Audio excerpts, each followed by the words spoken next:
आज का दिन हम सभी के लिए गौरव, आत्मसम्मान और नई आशाओं का दिन है।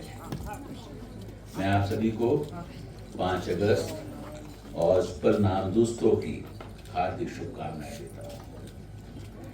5 अगस्त 2019 यह तारीख लद्दाख के इतिहास का स्वर्णिम अध्याय है, जिसने हमारी विकास की यात्रा को नई दिशा, नई गति और नई पहचान दी है। माननीय प्रधानमंत्री श्री नरेंद्र मोदी जी के दूरदर्शी नेतृत्व में इसी दिन लद्दाख को अलग यूनियन टेरिटरी का दर्जा मिला। यह केवल एक प्रशासनीय निर्णय नहीं था, बल्कि लद्दाख के लोगों की दशकों पुरानी आकांक्षाओं को साकार करने वाला एक ऐतिहासिक कदम था। आज यह आयोजन केवल उत्सव नहीं, बल्कि हमारी पहचान, हमारी संस्कृति, हमारी आध्यात्मिक विरासत और हमारे सामूहिक संकल्प का एक प्रतीक है। यह हमें याद दिलाता है कि लद्दाख की सबसे बड़ी ताकत यहाँ के मेहनती, साहसी, ईमानदार और राष्ट्रभक्त लोग हैं। यही भावना हमें एक विकसित, समृद्ध और आत्मनिर्भर लद्दाख के निर्माण के लिए प्रेरित करती है। साथियों, पिछले 7 वर्षों में लद्दाख ने विकास के लगभग हर क्षेत्र में अभूतपूर्व प्रगति की है। ये परिवर्तन केवल आंकड़ों में ही नहीं, बल्कि हर गांव, हर परिवार के जीवन में भी दिखाई पड़ता है।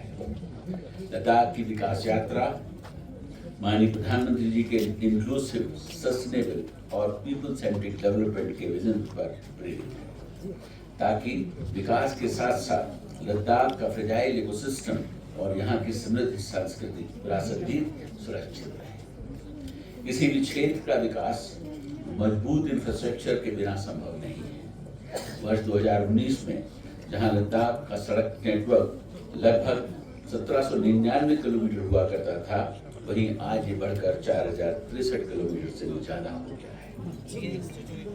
पुलों की संख्या जो केवल 19 हुआ करती थी, वो 72 से भी ज्यादा हो गई है।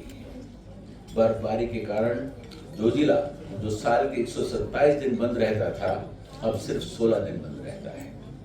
इसी प्रकार कारगिल जंस्कार रोड क्लोजर साल के 154 दिन हुआ करता था, वो अब घटकर सिर्फ 11 दिन रह गया है। स्ट्रेटेजिक सिग्निफिकेंस वाले जोजिला टनल का ब्रेक थ्रू जून के महीने में पूरा कर लिया गया है और शंकुला टनल पर भी काम बहुत तेजी से चल रहा है। लेह एयरपोर्ट का नया पैसेंजर टर्मिनल इसी वर्ष बनकर तैयार हो जाएगा। इसके साथ साथ नुब्रा वैली में हॉइस एयरपोर्ट पर भी पैसेंजर सर्विसेज को जल्दी शुरू करने की तैयारी चल रही है। लद्दाख में हेलीपैड की संख्या 7 से बढ़कर 41 हो गई है। लद्दाख में ग्रिड से जुड़े हुए गांवों की संख्या 145 से बढ़कर 185 हो गई है। ऑफ ग्रिड सोलर पावर जो 3972 किलोवाट से बढ़कर अब 7735 किलोवाट हो गई है। Functional house hold tap connections जो 2019 में सिर्फ 3.5% हुआ करते थे, वो अब बढ़कर 99% हो गए हैं। 2019 तक लद्दाख में एक भी ग्रीन हाउस नहीं था, जो अब 2026 में 4400 ग्रीन हाउस हो गए हैं। हॉस्पिटल बेड्स की संख्या 824 से बढ़कर 1544 हो गई है। मोबाइल टावर्स की संख्या जो मात्र 344 हुआ करती थी, वो बढ़कर 653 हो गई है। इसी प्रकार लद्दाख में होम स्टे की संख्या जो 2019 में 158 हुआ करती थी, वो बढ़कर 2275 हो गई है।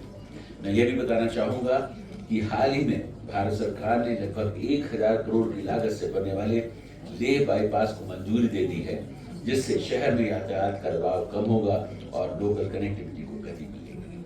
प्रोजेक्ट हिम सरोवर, रॉक चेक डैम्स और ईगोफे और माहे कैनाल्स के माध्यम से लॉन्ग टर्म वाटर सिक्योरिटी को नई दिशा मिली है। Green Ladakh campaign, degraded land restoration, water conservation तथा रिन्यूएबल एनर्जी जैसे प्रयासों से आने वाली पीढ़ियों को एक सुरक्षित भविष्य मिलेगा। साथियों, इस परिवर्तन की सबसे बड़ी पहचान है डिसेंट्रलाइजेशन ऑफ द गवर्नेंस। पहले पूरे लद्दाख में केवल 2 जिले हुआ करते थे। इसी वर्ष 5 नए जिले बनाकर उनकी संख्या 7 कर दी गई है। इसी प्रकार 17 नई तहसील बनाकर उनकी कुल संख्या 15 से बढ़ाकर अब 32 हो गई है। इसके साथ ही नए जिलों को मजबूत प्रशासनिक ढांचा देने के लिए public works department, rural engineering wing तथा public health engineering, irrigation and flood control department में नए डिवीजन स्थापित किए गए हैं। इन सुधारों का उद्देश्य केवल एक नए कार्यालय खोलना नहीं, बल्कि सरकार को लोगों के दरबारे तक पहुंचाना है। आज लद्दाख की अर्थव्यवस्था का एक प्रमुख आधार टूरिज्म है। वर्ष 2019 में लगभग 2,80,000 पर्यटन लद्दाख आए थे।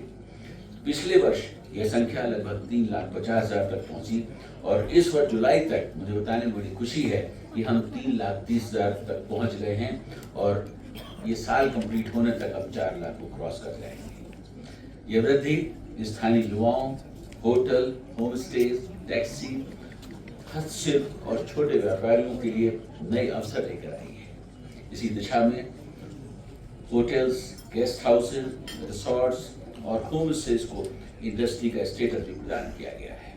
साथ ही हानले, दुर्दुक, सियाचिन जैसे कई सीमावर्ती क्षेत्रों को पर्यटन के लिए खोला गया है। लेकिन इसके साथ हमारी जिम्मेदारी बढ़ती है कि हम सीमावर्ती क्षेत्रों की सुरक्षा और पर्यावरण का पूरा ध्यान रखें। हमारी संस्कृति और विरासत हमारी सबसे बड़ी धरोहर है। इसलिए 23 प्राचीन स्मारकों को प्रोटेक्टेड मॉन्यूमेंट घोषित किया गया है। लेह में सिंधु नदी के तट पर भारत का पहला पेट्रोग्लिफ कंजर्वेशन पार्क स्थापित किया जा रहा है तथा लेह ओल्ड टाउन का पुनर्विकास किया जा रहा है, ताकि हमारी सांस्कृतिक पहचान आने वाली पीढ़ियों तक सुरक्षित रहे। साथियों, आज के इस समारोह का सबसे गौरवपूर्ण क्षण है इस पर नाम दोस्तों अवार्ड 2026 का प्रदान किया जाना। यह सम्मान उन लोगों के प्रति कृतज्ञता दिखाता है जिन्होंने अपने उत्कृष्ट कार्यों से लद्दाख और राष्ट्र का गौरव बढ़ाया है। इस वर्ष इस पर नाम दोस्तों अवार्ड हिज होलीनेस डायलांग दोरपो रिम्पो को प्रदान करने का निर्णय लिया गया है, जिन्होंने लद्दाख में शिक्षा, चिकित्सा, जेंडर इक्वालिटी के साथ साथ पर्यावरण और हेरिटेज प्रोटेक्शन के क्षेत्र में उल्लेखनीय कार्य किया है। मुझे आपको यह बताते हुए गर्व और खुशी हो रही है कि इस वर्ष इस पर नाम दोस्तों life time achievement award Ladakh के महान सपूत महावीर चक्र से सम्मानित स्वर्गीय कर्नल सोनम वांगचुक को समर्पित करने का निर्णय। कारगिल युद्ध में उनके अद्वितीय साहस, नेतृत्व और राष्ट्रभक्ति ने कर्नल सोनम वांगचुक को पूरे देश में लायन ऑफ लद्दाख के रूप में अमर बना दिया। वे आज हमारे बीच नहीं है, लेकिन उनका जीवन प्रत्येक युवा के लिए प्रेरणा का स्रोत है। आज हम उन्हें सम्मानित करते हुए साहस, कर्तव्य, देशभक्ति और निस्वार्थ सेवा जैसे मूल्यों को भी नमन कर रहे हैं। भाई और बहनों, आज हमें अपनी उपलब्धियों पर गर्व है, लेकिन हमारी यात्रा अभी समाप्त नहीं हुई है। हमें लद्दाख को एक ऐसा यूनियन टेरिटरी बनाना है जो विकास, सुशासन, पर्यावरण संरक्षण, सांस्कृतिक विरासत और राष्ट्रीय सुरक्षा का एक उदाहरण बनकर सामने आए। हमें अपनी परंपराओं को सजोते हुए आधुनिकता को अपनाना है और विकसित भारत 2047 के संकल्प को साकार करने में अग्रणी भूमिका निभानी है। आइए हम सब मिलकर एक ऐसे लद्दाख के निर्माण का संकल्प लें जो समृद्ध, शांतिपूर्ण, आत्मनिर्भर और अवसरों से भरपूर हो। मुझे पूरा विश्वास है कि आप सभी के सहयोग और सहभागिता से हम इस लक्ष्य को अवश्य प्राप्त करने में सफल होंगे। आप सभी को आज के दिन की बहुत बहुत बधाइयाँ। जय